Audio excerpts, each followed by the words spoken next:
I pity fool don't watch our ranking show. Howdy. Nanko right there.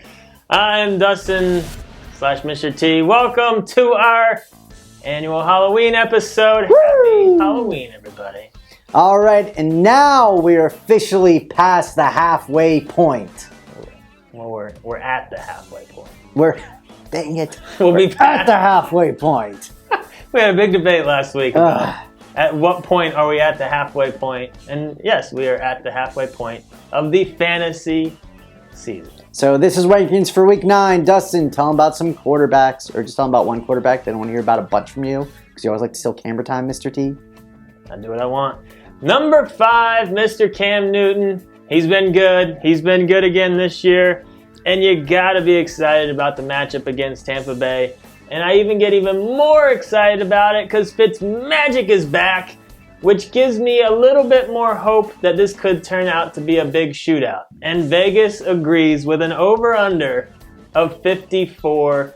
You got to be drooling over this matchup. I think Cam Newton, big upside. He's fine in your lineup unless you have one of the 4 guys above him. And I'm talking about that old cowpoke Ryan Fitzpatrick. Dustin trying to steal my thunder, but he is back. He's starting for the Tampa Bay Buccaneers. I think he pretty much starts the rest of the way. I don't see them putting Jameson back in, or Mr. Winston. And here's the thing. When he started, he's thrown for over 400 yards all of those games, and on the season has 13 touchdowns. Fitzmagic back in the mix. In case you're wondering, most of these are real metal. Nobody was wondering. And real metal, is it real gold? It's not real gold. Okay. But they did say that he used to carry around like 40 pounds of chains, and now he has neck problems from all this. Dustin has a Mr. T pillow. Who doesn't love Mr. T? Let's talk about some running backs, though. Mr. James Conner. If you own him, you love him. You're worried about the impending Bell return. Who knows when it's going to be, but it's got to be within the next couple of weeks if he's going to have this season count. But James Conner at Baltimore. His worst game this year was against Baltimore. 44 total yards. It's a little worrisome, but he's still an RB1. And this might be your last game that you can start him with complete confidence, knowing that he's the one to own, the one to start out there. So in almost all situations, you're starting him at least one more week. Yeah, those tend to be slobber knockers between the Steelers and Ravens there. Good word. All right, it's a cowboy word. All right, or a sheriff word. All right, Lamar Miller is the next guy I'm talking about. I don't even know what accent I'm trying to do. Lamar Miller is the next guy I'm talking about. You know, he wasn't good at the beginning, but the last 2 games he's looked pretty good. And in fact, 233 yards in the last 2 games with 2 times he found the end zone. We got him ranked number 15 for a reason. He's getting the touches. They're playing Denver. Denver's not a world stopper against. They're not the worst. They're not the best. They're right in the middle of the pack. Lamar should have another decent game this week. Let's move on to the next 20. I want to talk about Matt Breida for the 49ers. You know, he wasn't 100% week 8. He tried to play through it. 16 carries, only 42 yards. Wasn't the best game, but this week, Oakland, giving up the 4th most points to running backs. You got to think if he can just get just a little bit healthier, combined with the matchup, you're back to being at least somewhat excited about putting him in your flex this week. So don't forget about him just because of that bad week last week. All right, I'm going to be talking about Isaiah Crowell, that scoundrel Crowell last week. I'm sure if you owned him. Are you a pirate now? Scoundrel? I guess that's not really a cowboy term. I'm trying here. You have a clearly better costume than me. I'm trying to bring something to mine. All right. You know, stop rubbing it in. Captain Hook. The scoundrel's not 100% a pirate word. I'm pretty sure that's a pirate word. Is scoundrel pirate word? Comment below if Cowboys would say that as well. All right, the guy that you're annoyed with, Mr. Crowell, and you're annoyed with him because Powell was out, and everybody thought he was going to get 1 million touches. Well, he got 1 target, and he got 13 carries for a grand total of 38 yards last week. Thanks a lot. Thanks a lot, but it was against the Bears defense, which you know that I love that Bears D. I just feel that, you know, he's a good flex play still this week. I think the opportunity is going to be there again. Obviously, I don't trust him nearly as much. We have him ranked 28 for the reason, but he should get more touches. And get into our FanDuel game. If you haven't already, click on the link in the description or go to FanDuel.com/FST. Congrats to our winner last week. Makasupa took us down. They get the cash. They get a free entry into this week's Sunday Million. Who knows? After this week, they might be a millionaire. If you haven't signed up for FanDuel yet, click on the link, sign up, deposit some money. It helps us out. Wide receivers. I'm going to talk about Mr. Tyreek Hill. As we're shooting this video, we have not gotten much clarity on his injury. We know he's a little banged up. Some reports are saying that he's not that bad. Some are saying it could be a little iffy. We're ranking him as if he's going to play with very little limitations, but keep a very close eye on this one.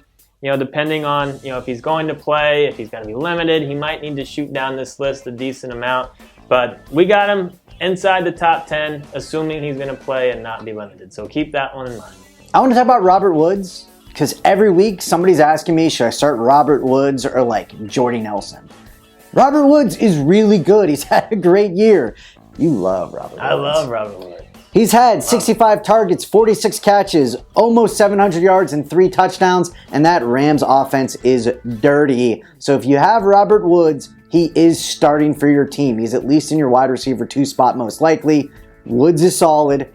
Don't ask me again if you should start Devontae Parker over him. Even if Kupp comes back, there's enough to go around, especially against New Orleans. Let's move on to the next group, Kenny Golladay. He got some good news today with Golden Tate getting shipped out of town.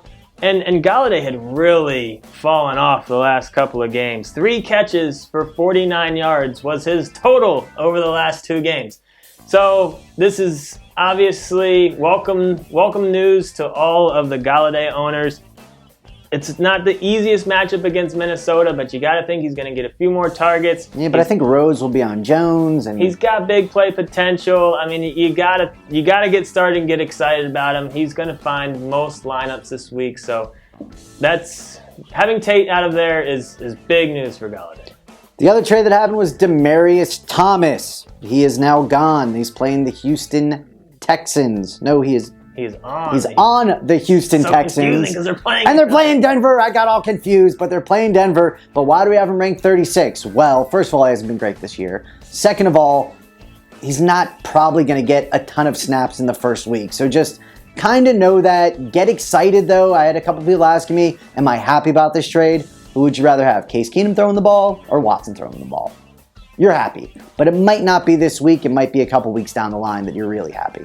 And if you got lineup questions, leave them in the comments of this video. We really do try to get to as many as we can, and also answer other people's questions too, if you're confident in doing so. Again, we try to make this, have it be kind of like a forum type thing in the comments section. So let's move on to those tight ends. I want to talk about O.J. Howard. This is a guy that I'm excited about this week. We've been talking about that Carolina-Tampa Bay game a decent amount, and that's just because there could be some fantasy gold in this one. It really, Still in my prospecting for gold reference, I was going to use that next. That's not a Cowboy thing. Prospecting for gold, it's in the West.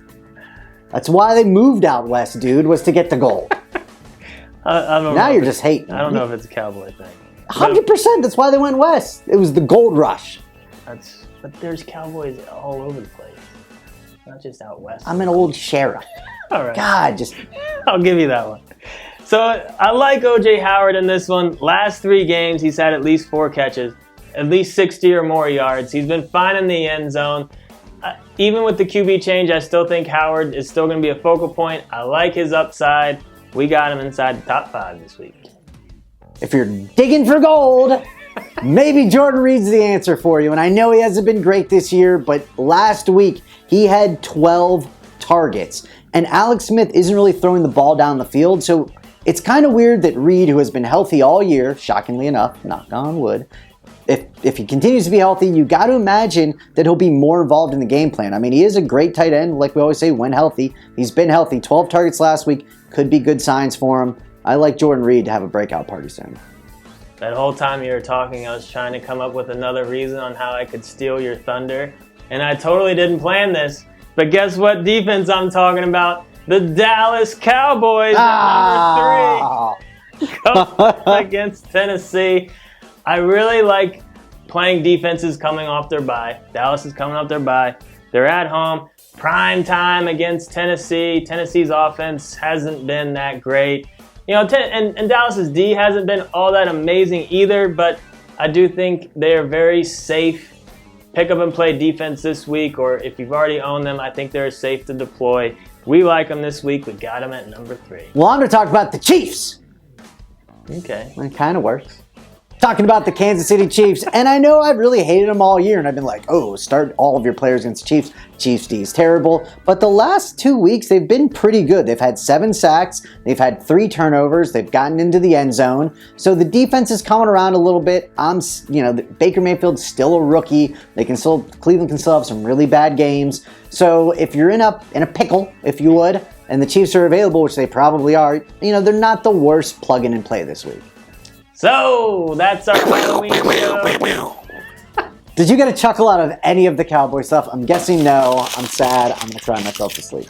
You'll be all right. I had to get this for another reason. Hang in there, Cowboy. Oh, that's a terrible. Name code right there on Dustin. Leave some comments, subscribe. Ah! Let's poke my eye out.